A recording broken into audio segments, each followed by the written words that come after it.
नमस्ते and welcome to this exciting episode of सैथोलॉजी debunking mythology.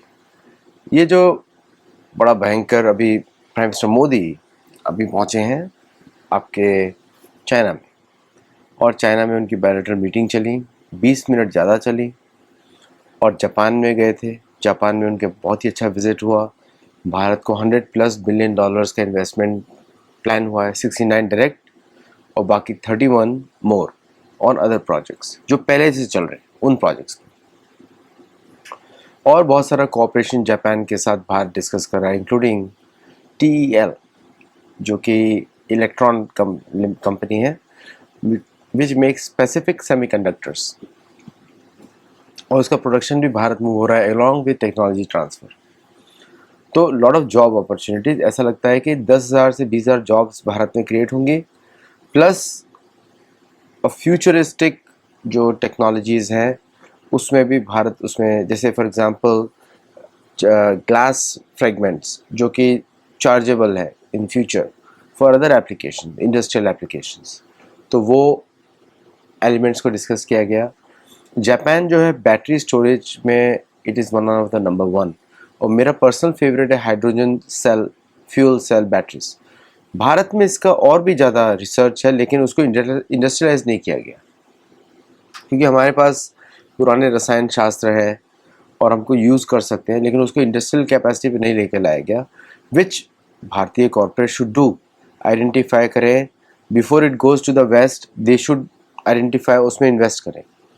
तो भारतीय कंपनीज बहुत सारा कर सकती हैं, एंड किसी को ज़रूरत चाहिए होगी तो just discuss with me, there lot of things we can do using plant-based energy things which can be much more lucrative than chemical-based energy solutions. तो ये जापान के साथ हुआ।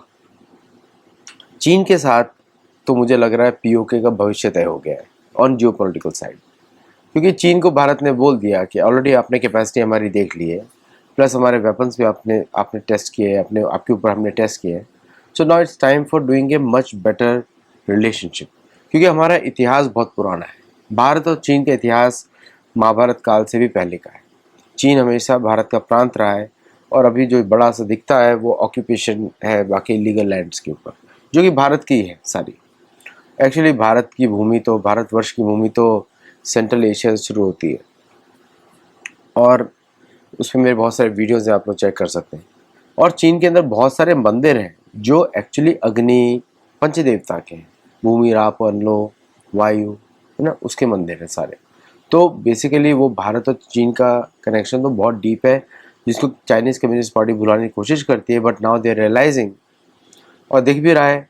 भरतनाट्यम, कथक और अदर जो भारत की जो ट्रेडिशनल डांस फॉर्म्स है वो चीनियों के लिए बड़ा आसान है। चीनी अभी भारतीय भाषा भी वो लोग सीख रहे हैं, क्योंकि भारत में उनका देखिए, चाइना और पाकिस्तान का रिलेशनशिप थोड़ा अलग है। Pakistan attracts low quality stuff, Bharat के साथ रिलेशनशिप थोड़ा अलग है। और चीन और भारत का रिलीजियस सिमिलरिटीज है, धार्मिक कॉमन ग्राउंड से। पाकिस्तान इस्लामिक नेशन है, वो दुश्मन है चीन का। एक्चुअली आतंकवादी वहाँ क्रिएट होते हैं चीनियों को मारने के लिए, तो ये दोनों बहुत फ़र्क है। तो चीनियों को थोड़ा थोड़ा समझ में आ रहा है कि इंडिया के साथ रहेंगे तो अच्छी साइड में रहेंगे।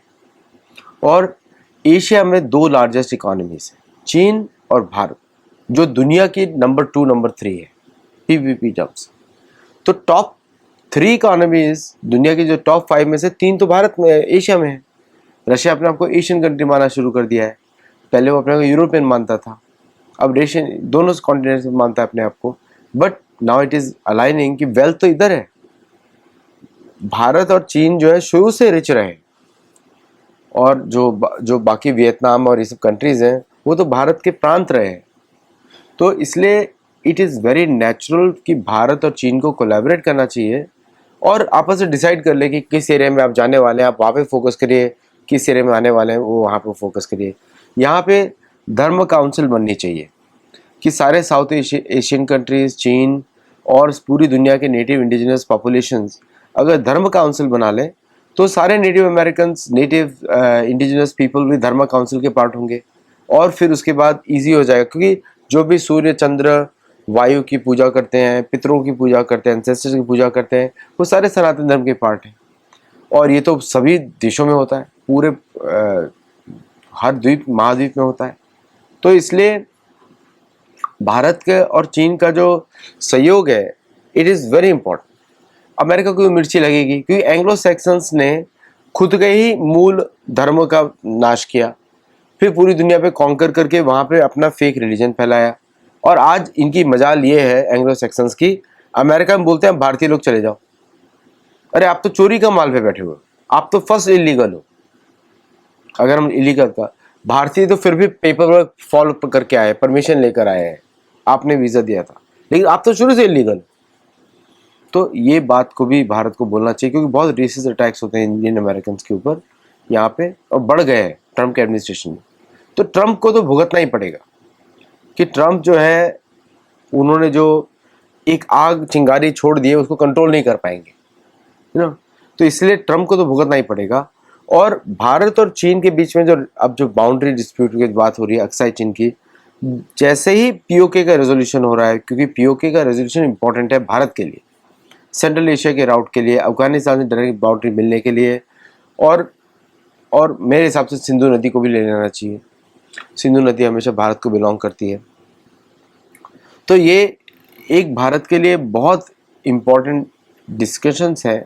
7 साल के बाद प्रधानमंत्री गए हैं, उसके बीच में गलवान भी हो गया, भारत ने बहुत कड़ा उत्तर भी दिया, और भारत ने अब जग गया तो अपनी जो गुप्तचरी सेवा है उसको भी उसने यूज़ किया है, और साथ में उन्होंने सैन्य शक्ति को भी यूज़ किया, विच इज़ वेरी इंपॉर्टेंट।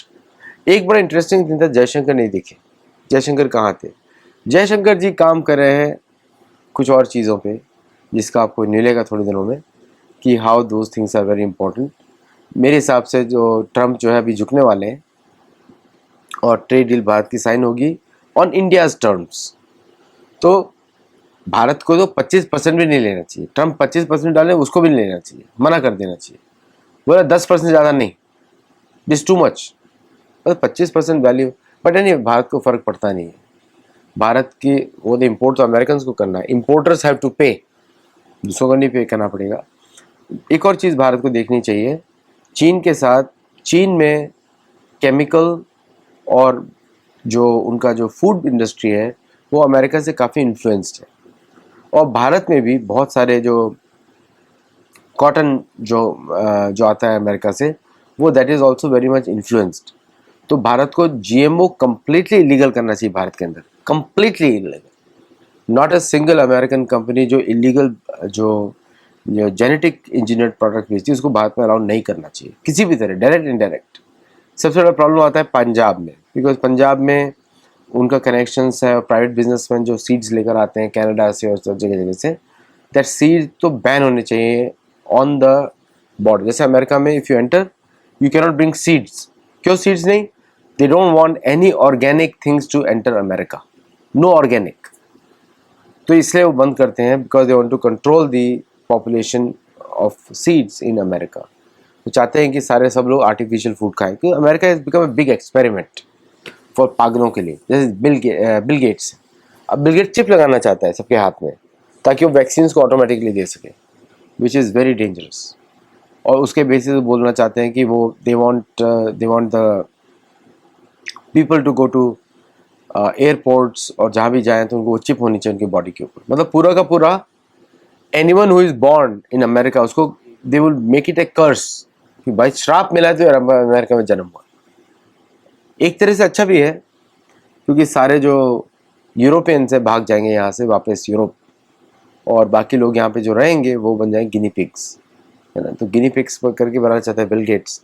और भारत और चीन के कुछ एग्रीमेंट्स पे आप देखेंगे, ये बायो कोलैबोरेशन, इस पे भी बात होने वाली है, which is very important for both the countries, क्योंकि बड़ी पॉपुलेशंस है और उनको खिलाने के लिए we need some healthy products.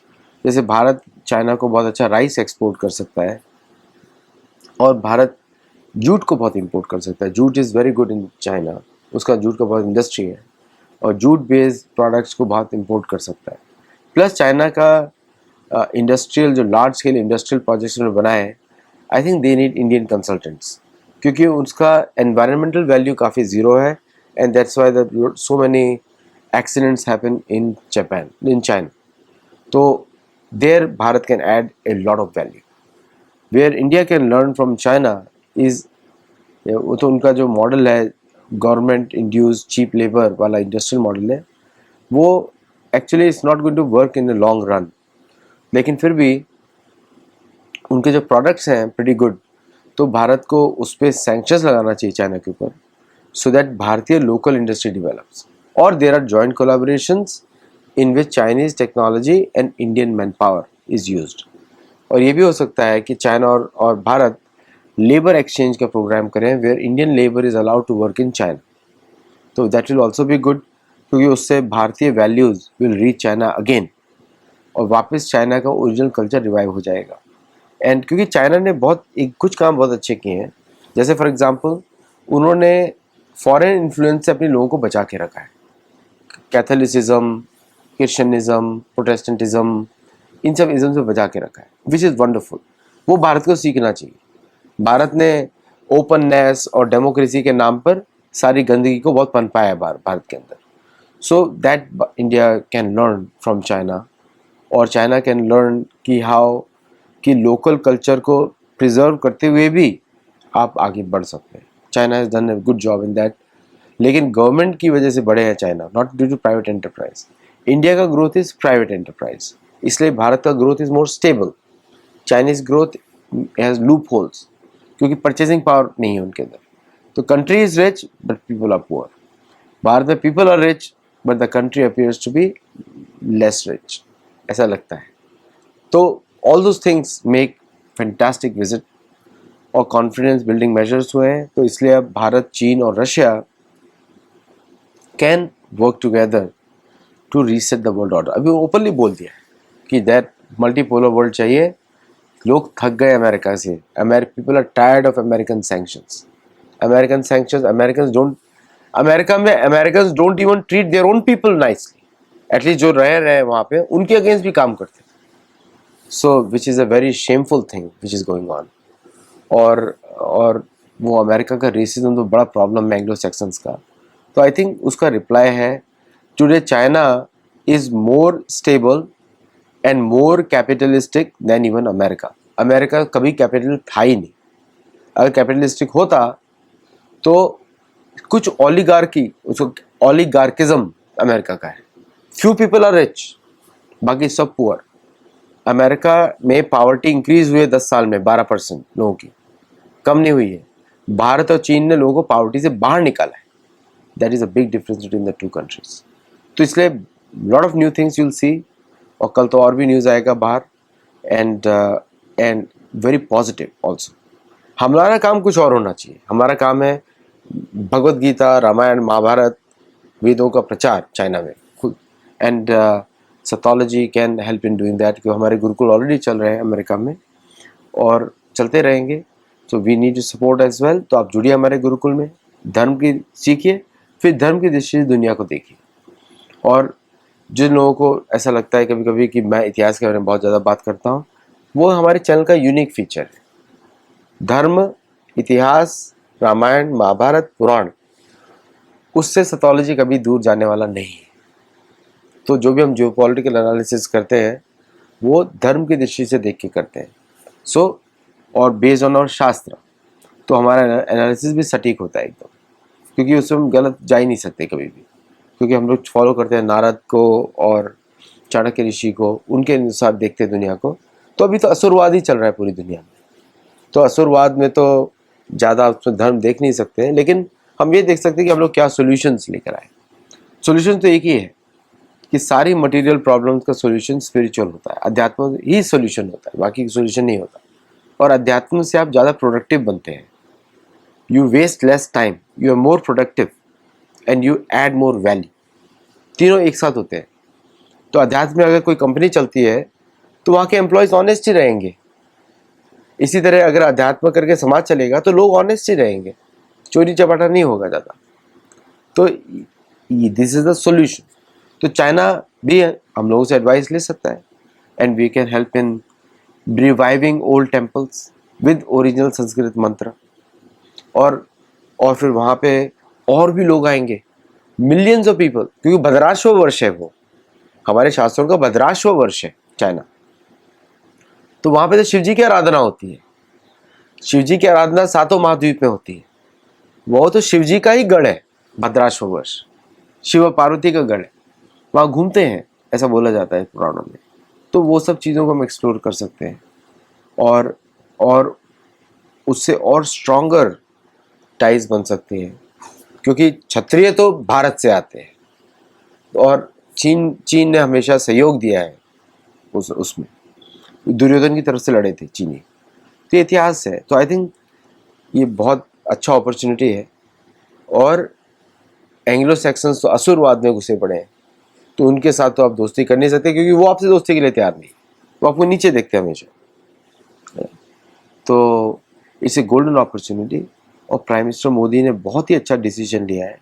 और मैं आपको ये भी बता दूं, ये इंडिपेंडेंट ऑफ ट्रम्प टैरिफ्स है, इसका ट्रम्प टैरिफ सिस्टम से कोई संबंध नहीं है। भारत और चीन का रिलेशनशिप बहुत पहले से अच्छा होता जा रहा है। गलवान के बाद उसका थोड़ा 1-2 साल लगे, उसके बाद से अच्छा होता जा रहा है। तो इसलिए इसे welcome step, not reaction to Trump tariff. Trump tariff एक अलग दुनिया है, चाइना भी परेशान है, मैं भारत भी परेशान है, पूरी दुनिया परेशान है इस समय, क्योंकि अमेरिका की कंट्री उसके हाथ से निकल रही है। पहले थी नहीं, तो अब निकल तो रही है, तो उसको कोई फर्क नहीं पड़ता। तो I hope will see some better opportunities coming for Bharatiya people in Japan as well as China. Namaste and Jai Jagannath.